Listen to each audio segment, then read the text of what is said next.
Yo les postos, c'est Sacha, bienvenue dans cette nouvelle vidéo Mercato. On va commencer par Sergio Ramos qui pourrait être l'atout numéro 1 du Paris Saint-Germain au Mercato d'été. Lundi soir, le PSG a annoncé sur son site officiel la blessure de Thiago Silva, victime d'une lésion du biceps frontal de la cuisse droite. Out pour les 3 prochaines semaines, le capitaine du Paris Saint-Germain manquera le match retour contre le Borussia Dortmund en Ligue des Champions. Une absence qui ne va pas aider Thiago Silva à convaincre Leonardo et Nasser Al-Khelaifi de le prolonger, alors que son contrat expire en juin prochain. Plus que jamais, la tendance est à un départ du monstro de Paris, lequel va laisser un grand vide dans le vestiaire mais également sur le terrain, et que Paris devra impérativement remplacer par un joueur de classe internationale. Conscient de l'enjeu du dossier, Leonardo souhaite envoyer du très lourd et cible ainsi Sergio Ramos. Selon certaines sources, du haut de ses 33 ans, l'international espagnol sera en fin de contrat avec le Real Madrid en juin 2021 et arrive donc à un tournant de sa fin de carrière.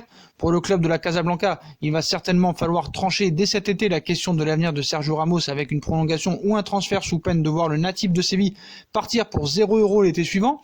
En interne, plusieurs dirigeants militent pour un départ de Sergio Ramos, ce dernier réclamant une nouvelle augmentation salariale, une situation dont le Paris Saint-Germain, qui cible également Kalidou Koulibaly pour la succession de Thiago Silva, aimerait profiter. Il faut dire qu'en recrutant Sergio Ramos, le Paris Saint-Germain gommerait un déficit de caractère et de grinta qui lui est reproché chaque année dans les matchs cruciaux de Ligue des Champions. Surtout, le défenseur central espagnol est un habitué des victoires finales en Coupe d'Europe avec 4 C1 dans son armoire à trophées.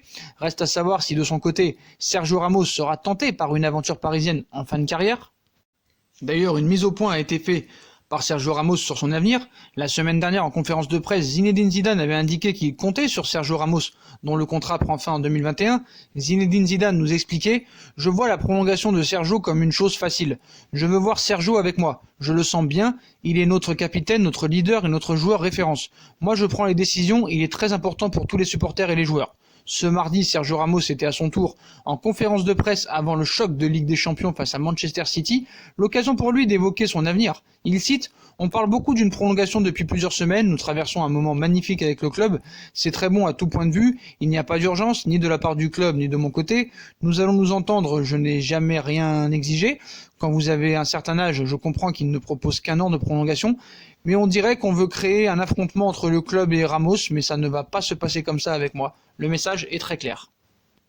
Et en cas de départ de Sergio Ramos, Zinedine Zidane et le Real Madrid seraient prêts à tenter un gros coup avec Marquinhos pour le remplacer, alors que Sergio Ramos tarderait à trouver un terrain d'entente avec sa direction concernant une possible prolongation. Le Real Madrid se pencherait sur sa succession et le club espagnol aurait ciblé Marquinhos qui vient pourtant de signer un nouveau bail avec le Paris Saint-Germain. Le 13 janvier dernier, le PSG officialisait la prolongation de Marquinhos pour 2 années supplémentaires, soit jusqu'en 2024. Pourtant, les discussions ont duré et certains clubs ont tenté de s'engouffrer dans la brèche. En effet, le 19 décembre dernier, le Real Madrid et City ont pris contact avec les représentants de Marquinhos pour se renseigner sur sa situation, et malgré la prolongation de contrat de Marquinhos avec le PSG, l'intérêt du Real Madrid serait toujours vivace et le club continuerait de surveiller le joueur brésilien de très près. Marquinhos pourrait succéder à Sergio Ramos. Si jamais Sergio Ramos venait à partir au Paris Saint-Germain, ce serait peut-être un échange avec bien sûr d'autres fonctions salariales. En effet, selon les informations d'El Desmarque, Sergio Ramos tarderait à trouver un terrain d'entente avec son club concernant une possible prolongation. Ainsi, le Real Madrid suivrait la situation de plusieurs joueurs capables de prendre la succession du défenseur espagnol. Et selon le média espagnol, le choix des dirigeants madrilènes se serait arrêté sur Marquinhos.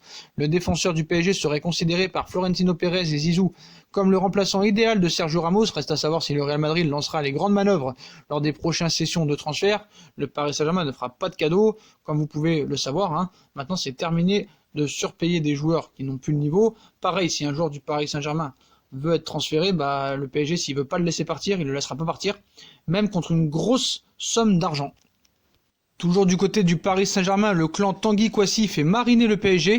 Jeune défenseur très prometteur, Tanguy Kouassi est toujours en négociation avec le club de la capitale pour son premier contrat professionnel. Mais aujourd'hui, les choses n'avancent toujours pas. Si Antero Henrique était encore directeur sportif au Paris Saint-Germain, il y a fort à parler pour que Tanguy Kouassi, 18 ans, ait déjà pris la décision de signer son premier contrat professionnel dans un autre club. Le Portugais refusait de faire jouer tous les joueurs refusant de prolonger. Avec l'arrivée de Leonardo, le jeune défenseur n'a toujours pas paraphé ce fameux contrat, mais la gestion du Brésilien permet au moins au club de la capitale d'espérer encore une issue heureuse dans ce dossier. Désireux de conserver sa pépite, le Paris Saint-Germain a multiplié les messages positifs vis-à-vis de son joueur, à savoir plusieurs titularisations même en Ligue des Champions et des déclarations de son entraîneur et de ses coéquipiers l'incitant à prendre un stylo pour apposer sa signature au bas du document. Mais si le dialogue entre Leonardo et le clan Kouassi a pu être renoué et que plusieurs propositions contractuelles ont été faites par les Rouges et Bleus, on nous apprend que le dossier n'a pas avancé. En clair, aucun accord n'a été trouvé et certains au sein du club parisien pensent que tout ceci n'est qu'une manœuvre du clan Kouassi pour gagner du temps, car depuis d'autres clubs européens se seraient positionnés, une aubaine pour l'ego du joueur mais aussi pour son comptable. Les clubs européens se seraient positionnés, c'est une aubaine pour l'ego du joueur, mais aussi pour son comptable. Pour rappel, le Red Bull Leipzig, qui espère toujours finaliser l'affaire, a offert une prime de 4 millions d'euros aux Franciliens à la signature. Si d'autres formations se sont invitées, il est donc facile d'imaginer que ces montants pourraient encore grimper, mais le Paris Saint-Germain espère toujours que Tanguy Kouassi fera le choix du cœur et de rester au Paris Saint-Germain pour signer son contrat professionnel. Un autre joueur que le Paris Saint-Germain a du mal à prolonger, le cas de Keïs Ruiz-Athil. Le FC Barcelone veut récupérer Keïs Athil. Présenté comme l'un des joueurs les plus prometteurs du centre de formation du Paris Saint-Germain, le jeune Keïs Ruiz-Athil sera en fin de contrat en juin 2021. Or, les négociations pour une prolongation sont bloquées car son entourage n'a pas obtenu les garanties nécessaires de la part du directeur sportif parisien Leonardo.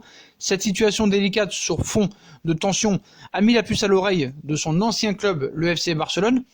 Selon certaines informations, les Catalans font le forcing pour récupérer le jeune Parisien de 17 ans.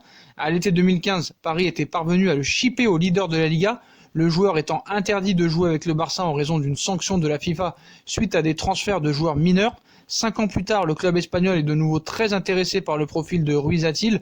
Auteur d'un grand match ce samedi en 8e de finale de la Coupe Gambardella face à Lyon, une proposition contractuelle lui aurait même déjà été formulée de la part du Barça, une piste à prendre très au sérieux selon une source proche des discussions. Gianluigi Donnarumma, toujours évoqué pour le Paris Saint-Germain pour l'après-Navas. Gianluigi Donnarumma, gardien de 21 ans de l'AC Milan et de l'Italie, a déjà été annoncé plusieurs fois dans le viseur du Paris Saint-Germain ces dernières années. Un dossier oublié ces derniers temps puisque le club parisien a pris Keylor Navas au Real Madrid comme numéro 1. Mais le journaliste italien Niccolò Sciella évoque de nouveau cet intérêt possible ce mardi. Ce sera un mois de mars chaud entre Mino Raiola, agent et Milan. Les rossoneri veulent garder Ibrahimovic alors que Bonaventura va partir. La partie la plus compliquée concerne Donnarumma, fin de contrat en 2021. Pour renouveler, il faudra un investissement, sinon attention au Paris Saint-Germain et au Real Madrid. Des affirmations qui n'ont rien de tout à fait impensable, mais on serait plutôt surpris de voir Donnarumma arriver au PSG cet été, tout simplement parce qu'il ne semble pas pensable qu'il soit intéressé par un rôle de doublure. Si jamais Paris ne garde pas Sergio Rico, 26 ans, il est en prêt avec option d'achat en provenance du FC Séville, à moins que l'Italien soit prêt à patienter le temps que Keylor Navas se dirige vers la fin de son contrat ou qu'il soit moins performant. Un transfert au Real Madrid apparaît tout de même plus probable puisque Thibaut Courtois, 27 ans, et Alphonse Areola, 26 ans, sont plutôt décevants cette saison. Et ce n'est pas la première fois que Donnarumma est placé dans le viseur du club madrilène qui a sans doute le prestige pour l'attirer. On reste tout de même très prudent puisque ce n'est qu'une rumeur pour le moment. Ce qu'il faut savoir, c'est que Donnarumma est en fin de contrat en 2021, donc les clubs vont vouloir attendre le dernier moment pour pouvoir peut-être faire une somme d'argent, faire le transfert ou peut-être l'avoir librement. En tout cas, c'est ce que voudrait Leonardo pour l'après-Navas, essayer de gagner du temps pour que la fin de contrat approche et pour l'avoir à moindre coût parce que le Milan demanderait pas moins de 60 millions d'euros pour laisser partir son gardien italien. Et on passe à Neymar où on a vu l'état physique de ce dernier et qu'on ne digère pas du côté des dirigeants et surtout dans les hautes sphères de Doha. Préservé durant 2 semaines avant le match aller contre le Borussia Dortmund en 8e de finale aller de Ligue des Champions, Neymar a semblé manquer de rythme en Allemagne. Au-delà de ça, le physique de Neymar paraît clairement moins inffuté qu'à la fin de l'année 2019 où il survolait les débats au Paris Saint-Germain. Tuchel ne peut plus sortir Neymar ou Mbappé, sinon c'est un scandale. Neymar n'est pas gros, mais il est quand même un peu bouffi. Certains spécialistes ont reconnu que voilà, il avait pris un petit peu de poids. Et sur ce coup, on semblerait que voilà, Neymar est bien revu de sa blessure aux côtes avec quelques kilos en trop. En interne, on ne cache d'ailleurs plus sa frustration, pas loin de la colère en voyant Neymar dans une telle méforme physique. L'image surprise par Canal+ de Neymar rentrant vers les vestiaires après avoir retiré son maillot suite à son expulsion, confirmant cette prise de poids du joueur brésilien. Il n'y a donc plus de place en doute au doute. Neymar n'est pas dans son poids de forme et son expulsion face aux Girondins de Bordeaux dimanche soir au Parc des Princes est d'autant plus inquiétante puisque le numéro 10 du Paris Saint-Germain va manquer un match au minimum, ce qui va tronquer sa préparation du match retour contre le Borussia Dortmund en Ligue des Champions.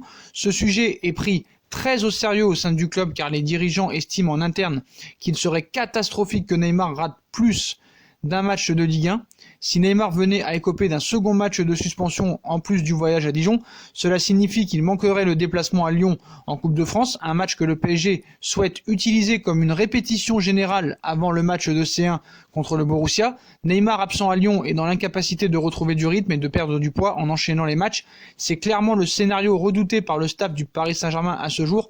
On espère toutefois que d'ici ces 2 semaines, Neymar retrouve un physique assez convenable parce que le match retour arrive vraiment très vite. Voilà les postos, voilà pour toutes les informations mercato et actualité du football. Dites-moi en commentaire ce que vous pensez de toutes ces infos mercato. Marquinhos, Sergio Ramos, Kwasi, Neymar, Case, voilà, dites-moi en commentaire ce que vous en pensez. Puis comme d'habitude, si on a kiffé la vidéo, on like, on partage, on s'abonne, on commente, on active la petite cloche pour recevoir les notifications et les vidéos qui vont sortir. On nous rejoint sur nos différents réseaux sociaux, Instagram, Facebook, Snapchat, Twitter, ainsi que sur Utip, si vous voulez aider à faire évoluer la chaîne en regardant les pubs gratuitement ou en faisant un petit don. Voilà les postos, je vous souhaite à tous une très bonne vidéo et à très vite pour une nouvelle vidéo les postos. Tchuss.